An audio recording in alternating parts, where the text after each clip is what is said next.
महाराष्ट्राच्या राजकारणात गेल्या 15 दिवसांपासून ज्या एका प्रश्नाने सर्वांना ग्रासले होते त्याचे उत्तर बारामतीच्या मातीत एका नाट्यमय वळणाने मिळाले आहे, असा दावा या रिपोर्टमध्ये करण्यात आला आहे।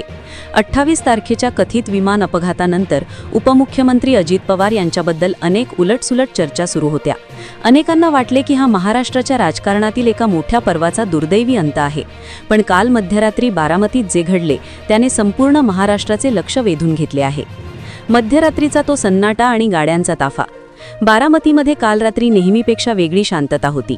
कार्यकर्त्यांच्या मनात धाकधूक होती आणि डोळ्यात पाणी होते। अशातच मध्यरात्रीच्या सुमारास काही गाड्या अतिशय संथ गतीने बारामतीच्या दिशेने येताना दिसल्या। विशेष म्हणजे या गाड्यांसोबत कोणताही अधिकृत ताफा किंवा पोलीस संरक्षण नव्हते।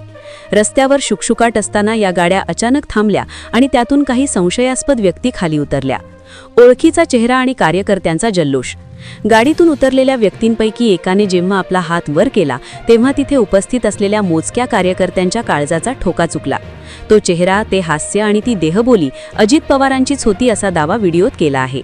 ज्या नेत्यासाठी गेल्या अनेक दिवसांपासून लोक प्रार्थना करत होते, ज्यांच्या विरहाने अनेकांच्या गळ्याखाली घास उतरत नव्हता, त्यांना डोळ्यासमोर जिवंत पाहून कार्यकर्त्यांमध्ये एकच जल्लोष सुरू झाला।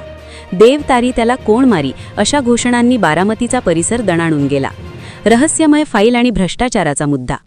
या पुनरागमनाचे सर्वात मोठे आकर्षण म्हणजे दादांच्या हातातील ती फाईल। व्हिडिओनुसार अजितदादा जेव्हा गाडीतून उतरले तेव्हा त्यांच्या हातात एक महत्त्वाची फाईल होती। ती फाईल घेऊन ते कोणाशीही न बोलता थेट आपल्या वाड्यात म्हणजे निवासस्थानी निघून गेले। या फाईलमध्ये महाराष्ट्रातील काही मोठ्या भ्रष्टाचारी नेत्यांचे आणि गुन्हेगारांचे मुखवटे फाडणारे पुरावे असल्याचे बोलले जात आहे। आता या फाईलमुळे कोणाचे राजकीय करिअर संपणार याची भीती विरोधकांमध्ये पसरली आहे।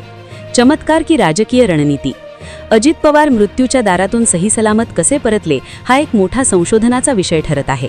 काहींच्या मते हा एक ईश्वरी चमत्कार आहे, तर काहींच्या मते ही शत्रूला गाफील ठेवण्यासाठी आखलेली एक मोठी राजकीय रणनीती होती। रोहित पवार यांनी यापूर्वी केलेल्या पत्रकार परिषदा आणि अमोल मिटकरींचे आक्रमक पवित्रा यामुळे हे प्रकरण अधिकच गुंतागुंतीचे झाले होते।